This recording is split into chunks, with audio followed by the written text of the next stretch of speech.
Ingat tau guys, miskin macam mana pun kita, jangan pakai Myvi tau. Ingat, aku sokong lah statement brother tu. Cuma itulah, aku nak pesan kat brother tu satu benda je. Kalau nak cuik tu, at least lah Rim kena tukar. Rim murah je, rim tu kena tukar. So sekarang ni jom ikut aku. Aku nak bagi harga special untuk abang-abang and akak-akak Vios. Jom. So untuk abang-abang and akak-akak Vios, aku nak bagi harga special je. 15 inci harga dia 380 saja, siap trade in. So boleh tengok dekat depan aku ni, memang banyak gila jenis-jenis rim yang sesuai untuk kereta Vios kau tu. Ni colour macam kereta Vios kau tu. Memang sesuai lah, memang cantik.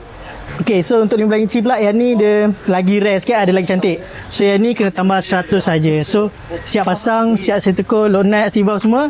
Harga dia 480. Yang belah sana tadi tu, yang tu 380, ni tambah 100, 480. So untuk abang-abang Vios tu, kalau rim dia original 14 inci, alang-alang tu upgrade sekali 16 inci, siap dengan tayar. Harga dia 1220 sahaja, siap balancing element semua, siap pasang lah cerita.